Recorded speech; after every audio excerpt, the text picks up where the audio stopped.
नमस्कार, प्रणाम, आदाब, सत श्री अकाल, जय भीम, जोहार। आप देख रहे हैं पॉपुलर न्यूज फ्रंट और मैं हूं धर्मवीर धर्मा। जैसा कि हमने आप लोगों से वादा किया था कि बहुत जल्द हम आपको भारत के उस इतिहास से रूबरू कराएंगे जो कि आपको कभी किताबों में नहीं पढ़ाया जाता है। इतिहास में जो घोटाले हुए हैं, इस सब घोटालों का पर्दाफाश होगा जब हम असली इतिहास के बारे में जानेंगे। और हमने वादा किया था कि हम आपको बताएंगे कि ये अथर्वा, रस्थाइस्ट और वस्तारिया क्या है, इसकी पूरी इतिहास और वो क्यों आए थे भारत में, उनका आने का उद्देश्य क्या था, कब आए, कब यहाँ से गए, पूरी जानकारी को लेकर के आज हम आपके साथ हैं। अभी इस पे बात करेंगे हमारे साथ दी बहुजन सोसाइटी ऑफ इंडिया के राष्ट्रीय अध्यक्ष पीके आज़ाद भारतीय, और उनसे हम जानेंगे कि आखिर इतनी बड़ी जो इतिहास में चोरी हुई है, हमारे इतिहास को छुपाया गया है, इन सब के पीछे क्या रहस्य है, पूरी जानकारी हम इन्हीं से लेंगे। हम ज़्यादा देर न करते हुए रूबरू कराते हैं उनसे और उन्हीं से जानते हैं। पहले सर, आपका बहुत बहुत स्वागत है पॉपुलर न्यूज फ्रंट पे। आपको भी बहुत बहुत धन्यवाद। सर, अभी हम बात कर रहे हैं आपसे इतिहास को लेकर के। हमारे भारत का एक बहुत ही गौरवान्वित इतिहास रहा है और उस इतिहास को किताब के पन्नों में कहीं दर्शाया नहीं गया है, उस इतिहास को छुपाया गया है।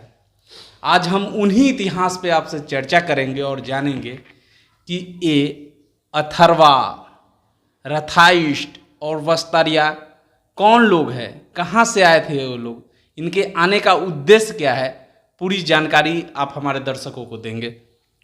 देखिए, सबसे पहली बात कि जिस अथर्वा, रस्थाइस्त, वस्तारिया के चर्चा आप किए हैं, भारत में दो तरह के विचारधारा है। एक भारत का मूल निवासी का कंसेप्ट है, मूल निवासी कह लीजिए या सिंधु घाटी सभ्यता कह लीजिए, इंडस वैली कर लीजिए, बौद्धिक बुद्ध की सभ्यता कर लीजिए। दूसरे तरफ जो सभ्यता है, आर्यों के सभ्यता कह लीजिए, वैदिक सभ्यता कर लीजिए, ब्राह्मण सभ्यता कर लीजिए, मनवादी सभ्यता कर लीजिए, यानी देश में दो तरह की विचारधारा है। उसी दो विचारधारा में एक विचारधारा के अंतर्गत ही आता है अथर्वा, रस्थाइस्त और वस्तारिया। सबसे पहले आपको बता दें कि भारत में आज से 600 से लेकर के 1500 ईसा पूर्व के बीच का जो पीरियड है, उसी समय 600 से लेकर 1500 ईसा पूर्व के बीच में भारत में आर्य आए। आर्य जो आए वो आर्य तीन तरह के थे: अथर्वा आर्य, रथाइस्ट आर्य, वस्तारिया आर्य।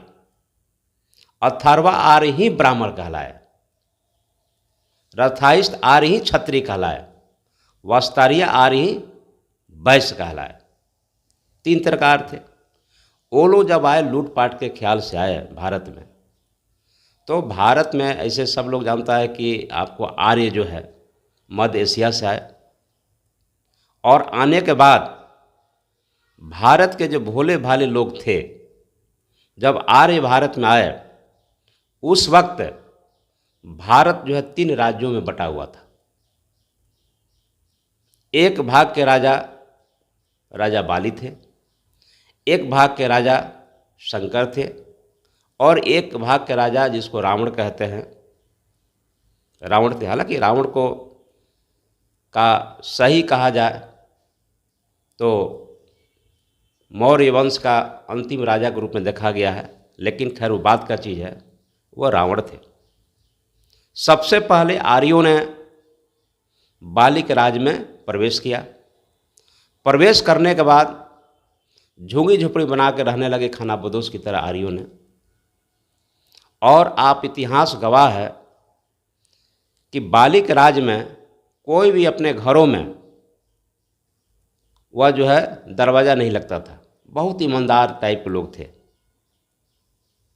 और आर्यों का काम था चोरी करना, लूटपाट करना, लूट खसोट करना। एक वक्त की बात है जब आर्य ऐसा कर रहे थे तो बाली के राज के जो सेनापति उनको पकड़ के उनके पास पेश किया गया कि ये लोग जो है आर्य हैं और लूटपाट चोरी करते हैं। बाली निष्पक्ष और बहुत ही आपको दानी प्रवृत्ति के थे। उन्होंने कहा कि ऐसा काम क्यों करते हो। आर्यों ने कहा कि हजूर, हम गरीब हैं, अगर हमको कुछ व्यवस्था कर दी जाए तो हम चोरी छोड़ देंगे। राजा बाली ने उसको माफ़ कर दिया। माफ़ करने का नतीजा हुआ कि समझ गए कि राजा जो आपको हमको दंड नहीं देता है, और माफ़ कर दिया। फिर उन्होंने उस आर्यों का जो मुखिया था बावन, वही अपभ्रंश जगह ब्रह्मा हो गया, वही अपभ्रंश जगह ब्राह्मण हो गया।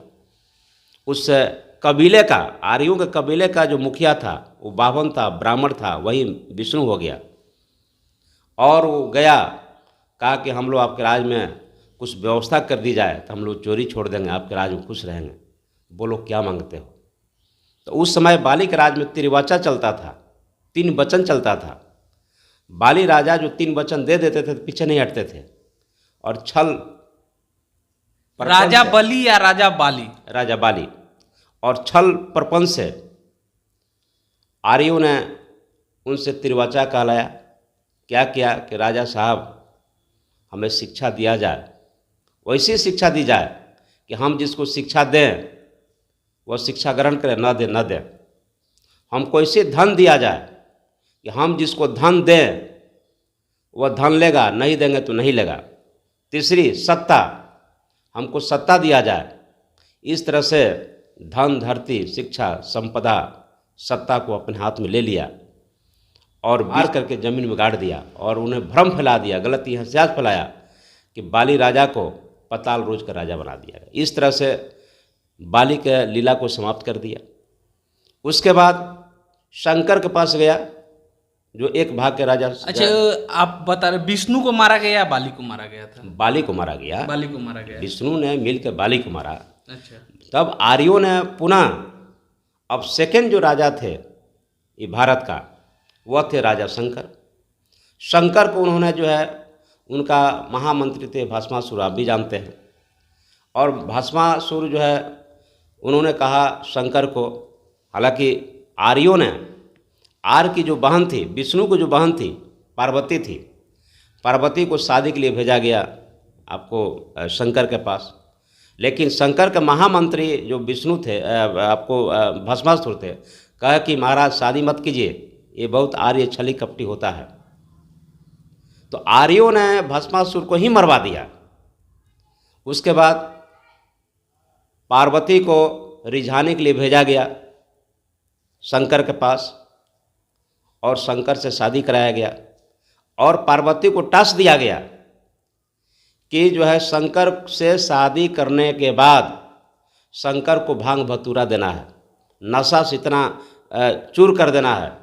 और ठीक उसके कथनानुसार, आर्यों के कथनानुसार पार्वती ने वैसा ही किया, और इतनी शरीर उनका गर्म हो गया, नशे में मस्त हो गए शंकर, कि कहा जाता है कि वेदों में भी ब्राह्मणों ने लिखा है कि राजा शंकर को कैलाश पर्वत की संज्ञा दी गई, मतलब वो राजपाट छोड़ के चले गए। अपनी आर्यों ने अपनी बहन, विष्णु ने अपनी बहन पार्वती से शादी करा करके शंकर के राज को भी हड़प लिया, और विष्णु को भेज दिया आपको कैलाश पर्वत में। कोई राजपाट से मतलब नहीं रहा। इस तरह से दूसरे भाग के राज को भी उन्होंने, आर्यों ने हड़प लिया। तीसरी बात बता रहे हैं, तीसरी है कि रावण। रावण जो है एक बुद्धिस्ट थे। रावण जो है भारत के मूल निवासी थे। रावण का बारे में बहुत कुछ बात किया जाता है। रावण सिलवान थे, चरित्रवान थे, लेकिन रावण के राज में वह कृषि दक्षिण भारत में आज भी रावण की लोग गुण गाते हैं, उनकी पूजा करते हैं। क्या वो दक्षिण भाग ही हैं जहाँ के राजा रावण थे? आप मेरी बात को समझ लीजिए, वो तो दक्षिण के थे ही। हम आपको बता रहे हैं कि जो कहानियाँ बता रहे हैं, जो मूल कहानी यही है, ये किताबों में नहीं मिलेगा। कि रावण को भी उन्होंने क्या किया कि रावण जो कृषि प्रधान देश था साउथ में, अब रावण के राज में भी क्या होता था कि ब्राह्मणों ने जो क्या किया कि चूँकि जब जानते हैं कि उस समय कृषि कार्य जो होता था पशु से होता था, बैल होते थे, और इन्होंने जो है पशुओं को मारना शुरू कर दिया, अन्न को जलाना शुरू कर दिया। तो कृषि प्रधान देश में अन्न और पशु को मारना शुरू कर दिया, तो रावण ने इसको विरोध किया और झूठा कहानी गढ़ दिया कि रावण ने सीता को लेकर चला गया। ये झूठी कहानी है, काल्पनिक कहानी है। अब आपसे बताना चाह रहे हैं कि आज भी ब्राह्मण शादी विवाह में, अनुष्ठान में, पूजा पाठ में चावल लेकर क्या करता है, वो आग में फेंकता है, स्वाहा, चावल को स्वाहा स्वाहा, मतलब उस आज भी वही परंपरा, रावण के समय का परंपरा, जो उन्होंने पूरे जो है अन्न को जला दिया, पशुओं को जला दिया, इसका रावण ने कड़ा विरोध किया और छल प्रपंच से जो है उनका भाई विभीषण को अपने पक्ष में मिला करके और रावण को भी मार दिया, जिसको आज भी जो है पूजा पाठ में चावल को फेंका जाता है, स्वाहा स्वाहा कहा जाता है, यानी अन्न को बर्बादी। इस तरह से आर्यों ने अथर्वा, राष्ट्रायत, वस्तारिया, 3 तरह के जो आर्य थे, आर्यों ने छल प्रपंच से भारत के मूल जो 3 राजा थे, राजा बाली, राजा शंकर, राजा रावण, तीनों राज को हड़प लिया और हड़पने के बाद भारत के सच्चे इतिहास को मिटा दिया और झूठा इतिहास लिखने लगा। उसी पीरियड में 600 ईसा पूर्व से लेकर के 1500 ईसा पूर्व के बीच में ही आर्यों का आगमन, आर्यों का विकास, आर्यों द्वारा भारत के मूल संस्कृति को नष्ट करना, आर्यों द्वारा ही भारत के मूल संस्कृति को नष्ट करके उन्होंने वेद की रचना किया, ब्राह्मण धर्म की रचना किया और तमाम ग्रंथ जो लिखा वह क्या लिखा, 4 वेद, 18 पुराण, 108 उपनिषद, गीता, भगवत गीता, तमाम ग्रंथ लिखी गई है सिर्फ आपको जो भारत के मूल निवासी लोगों को नीचा दिखाने के लिए। और ब्राह्मणों ने, आर्यों ने भारत के मूल निवासियों को राक्षस कहा, दैत्य कहा, दास कहा, दस्यु कहा, सुंदरी कहा, यानी तमाम जितने नीचे से नीचा जो वर्ड कहा जा सकता है वो सबसे सम्मानित किया।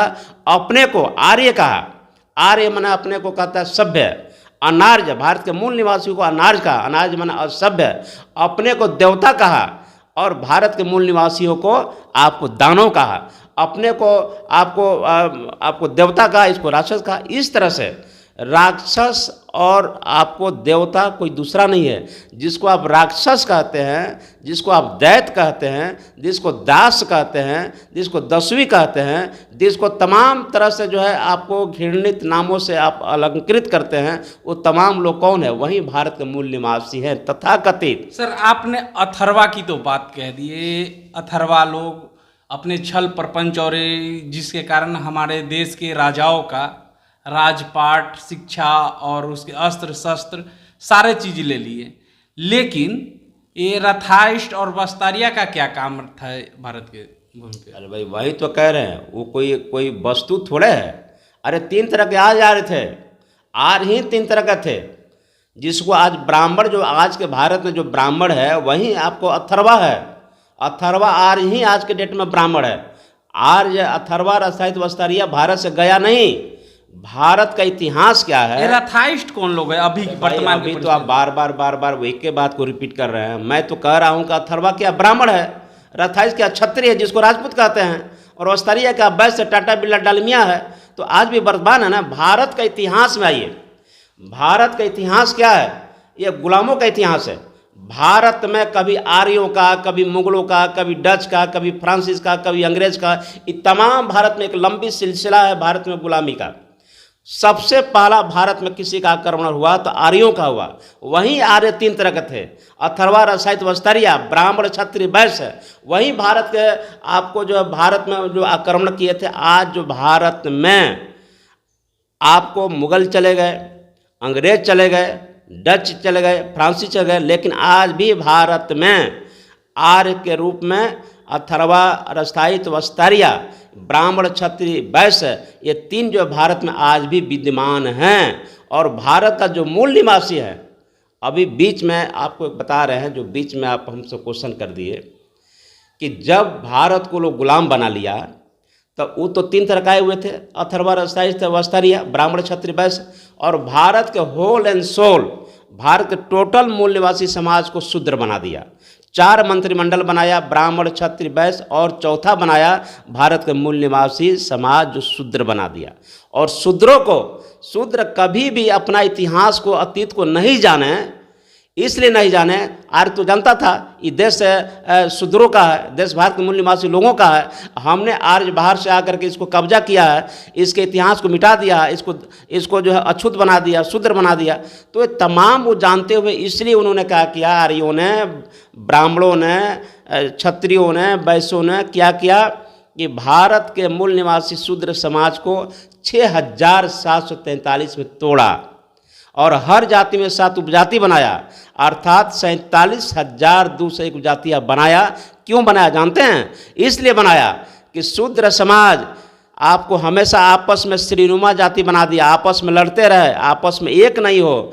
आज देख लीजिए, आज वर्तमान में आज़ादी के 77 साल बाद भी जादव कहता है कुर्मी से बड़ा, कुर्मी कहता है जादव से बड़ा, जादव कहता है कि तेली से बड़ा, तेली कहता है तमोली से बड़ा, वो कहता है उससे बड़ा, चमार कहता है दुसाध से बड़ा, दुसाध कहता है चमार से बड़ा, चमार कहता है धोबी से बड़ा, धोबी कहता है मूसा। यानी जितनी भी जातियाँ हैं एक दूसरे में बड़ा छोटा बनने में लगी हुई है, जाति श्रीनुमा। आज यही कारण है कि आज वर्तमान में आपका जो प्रश्न है, आज वर्तमान में जो आपका ब्राह्मण हैं भारत में वही अथर्वा हैं। आज वर्तमान में भारत में जो क्षत्रिय हैं वही आपको रास्थायित हैं। आज वर्तमान में जो वैश्य, टाटा, बिरला, डालमिया है वही आज के डेट में आपको जो वैश्य हैं, आपको वस्तारिया हैं। और भारत का जो मूल निवासी लोग हैं जिसको आप शूद्र कहते हैं, और शूद्र में जो बाबा साहब अम्बेडकर ने भारत के संविधान जब आपको लागू किए 26 जनवरी 1950 को, तो शूद्रों को बाबा साहब ने 3 क्लास बना दिए, SC, ST, OBC।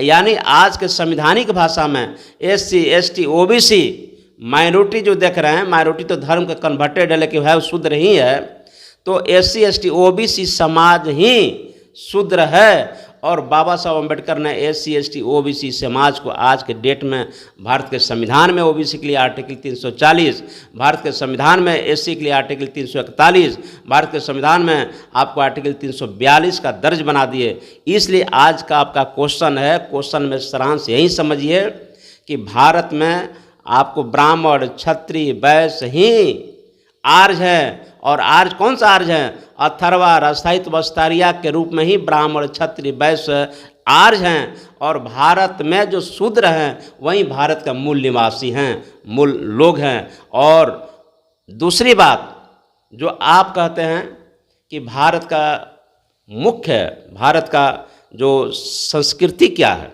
मूल संस्कृति क्या है, आप जानते हैं? आपके चैनल के माध्यम से आपको तो मैं बहुत बहुत धन्यवाद इसलिए देना चाह रहा हूँ कि आज बहुत देश में पत्रकार हैं, बहुत पत्रकार हैं, कहाँ पत्रकारों का ज्ञान है? और क्वेश्चन आप अध्ययन करते हैं तभी आप हमसे क्वेश्चन करते हैं। आपकी अध्ययन को भी हम धन्यवाद देना चाहते हैं। बहुत पत्रकार इसको टच नहीं करता है, लेकिन बिहार में हम लोग जहाँ हैं, इस बिहार में बौद्धों का बिहार है, बौद्धों का बिहार है, जहाँ भारत के इतिहास की बात है। भारत का सच्चा इतिहास को मनुवादियों ने, ब्रह्मवादियों ने, आर्यों ने, आपको ब्राह्मण, क्षत्रिय, वैश्यों ने भारत का मूल इतिहास को मिटा दिया है। और जो इतिहास हम लोग पढ़ते हैं, द्रविड़ों का इतिहास पढ़ते हैं, भारत का मूल इतिहास द्रविड़ का इतिहास है। भारत का मूल इतिहास शूद्रों का इतिहास है। भारत का मूल इतिहास जो सिंधु घाटी सभ्यता का इतिहास है, भारत का मूल इतिहास इंडस वैली इतिहास है, भारत का मूल इतिहास आपको बुद्ध का इतिहास है।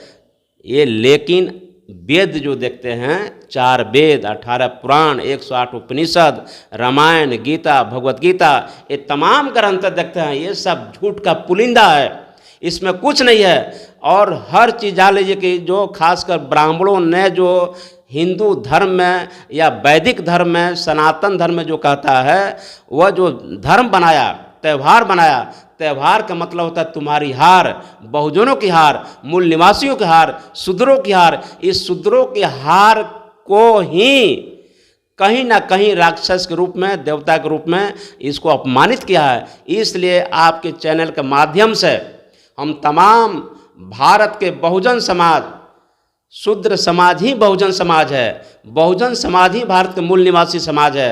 अब भारत का मूल निवासी शूद्र समाज, बहुजन समाज ही भारत का SC ST OBC माइनॉरिटी समाज है।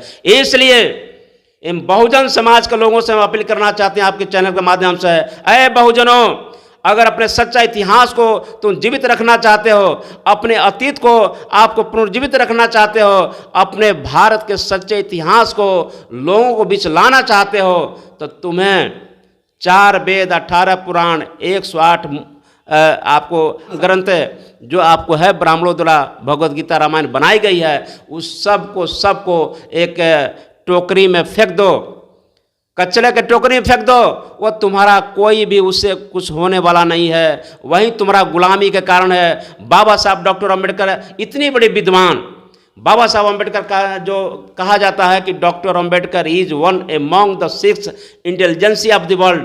बाबा साहब इतने बड़े विद्वान और कहते हैं बाबा साहब अम्बेडकर, मैं हिंदू धर्म में पैदा लिया, मेरे बस की बात नहीं है, लेकिन हिंदू धर्म में रह कर मरूंगा, मेरे बस की बात है। यही कारण है कि बाबा साहब डॉक्टर अम्बेडकर, विश्व रत्न बाबा साहब डॉक्टर अम्बेडकर 14 अक्टूबर 1956 को नागपुर में उन्होंने क्या कहा, बुद्धम शरणम गच्छामि, धम्मम शरणम गच्छामि, संगम शरणम गच्छामि। मतलब भारत के मूल संस्कृति बुद्ध संस्कृति है। भारत का मूल संस्कृति आपको सिंधु घाटी सभ्यता है। भारत का मूल संस्कृति वैदिक सभ्यता नहीं है। भारत का मूल संस्कृति आपको जो है आपको आर्यन सभ्यता नहीं है। भारत का मूल संस्कृति आपको जो ब्राह्मण का कोई भी सभ्यता नहीं है, वेद नहीं है, गीता नहीं है, भगवत गीता नहीं है। और भारत का कोई मूल संस्कृति है तो सिंधु घाटी सभ्यता है, इंडस वैली है और बुद्ध की सभ्यता है। और उसी बुद्ध की सभ्यता को बाबा साहब डॉक्टर अम्बेडकर ने धर्म परिवर्तन नहीं किया, उन्होंने घर वापसी किया। अगर सचमुच में भारत के SC ST OBC समाज को, आज हम माइनॉरिटी समाज को भी कहते हैं, आज माइनॉरिटी समाज भटक गया है, लेकिन माइनॉरिटी समाज जो भी है भारत का, वह जो है कहीं ना कहीं शूद्र समाज का है। आज उसको भी पुनर्विचार करना चाहिए, अपने घरों में आना चाहिए। और भारत का कोई मूल संस्कृति को पुनर्जीवित कोई करने का काम किए तो बाबा साहब अम्बेडकर किए, बुद्ध की संस्कृति को अपनाना चाहिए। इसलिए तमाम आपके चैनल के माध्यम से करना चाहते हैं कि भारत के सच्चा इतिहास को जानना बहुत जरूरी है। ये इतिहास जो दिखाया गया है वह झूठा दिखाया गया है, आपको फ्रेबी दिखाया गया है। भारत के सच्चे इतिहास को, खासकर SC ST OBC माइनॉरिटी समाज के नेताओं को हम कहना चाहते हैं, राजनीति मत करो, राजनीति मत करो, कूटनीति मत करो। अगर तुम राजनीति भी करते हो तो कम से कम भारत का सच्चा इतिहास को पढ़ो, और सच्चा इतिहास को बिना पढ़े आपको क्रांति नहीं ला सकते हैं। धन्य बाबा साहब डॉक्टर अम्बेडकर, धन्य धन्य आपको बहुजन समाज के महापुरुषों संतों गुरुओं ने संघर्षों से, आपको सतत संघर्षों से जो उन्होंने बहुजन समाज के महापुरुषों के विचारधारा को आगे बढ़ाया। मैं भी आपके चैनल के माध्यम से कहना चाहता हूँ, ए बहुजन समाज के लोगों, ए बहुजन समाज के बुद्धिजीवों, ए बहुजन समाज को राजनेताओं, ए बहुजन समाज के सभी वर्गों को लोगों को मैं कहना चाहता हूँ, अगर भारत के संस्कृति को बचाना चाहते हो, भारत के मूल संस्कृति को बचाना चाहते हो, इंडस वैली को बचाना चाहते हो, बुद्ध के संस्कृति को बचाना चाहते हो, तो भारत के सच्चा इतिहास को अपनाना पड़ेगा। और मनवादियों, आर्यों, ब्राह्मणों, क्षत्रिय, वैश्य, शूद्रों को द्वारा जो थोपा गया हमारे ऊपर जो है धर्म ग्रंथ है, उसको तिरस्कार करना पड़ेगा, और तभी भारत का सच्चा इतिहास को हम लोग बता पाएंगे। यही सच्चा इतिहास है। बहुत बहुत धन्यवाद सर। अभी आप देखें किस तरीके से दी बहुजन सोसाइटी ऑफ इंडिया के राष्ट्रीय अध्यक्ष PK आज़ाद भारतीय सर जो बहुत बखूबी से हमारी भारत के असली इतिहास को बताने का काम किया है। अभी तो कुछ बिंदुओं पे बात हुई है, हम आगे भी भारत की असली इतिहास को लेके आपके बीच आते रहेंगे और लगातार हमारा एक कार्यक्रम जारी रहेगा। हम लगातार आपको अपने असली इतिहास से रूबरू कराते रहेंगे। फिलहाल मैं आपको बता दूं कि जो अब तक हमें दिखाया गया है, ये फिल्माया गया, एक काल्पनिक इतिहास को फिल्मा करके सीरियल के रूप में, टीवी में फिल्मों के रूप में हमें दिखाया गया और हमें भटकाया गया है और हमें अपने असली इतिहास से वंचित रखा गया अब तक। अगर आप चाहते हैं कि हमारा इतिहास हमें मालूम हो, हम अपनी इतिहास को जाने, हम अपने असली अस्तित्व को जाने, तो आप हमारे पॉपुलर न्यूज फ्रंट को सब्सक्राइब कर ले और आगे भी इतिहास के नई कड़ी के साथ फिर उपस्थित होंगे। तब तक लेते हैं आपसे विदा। जय भीम, जय भारत।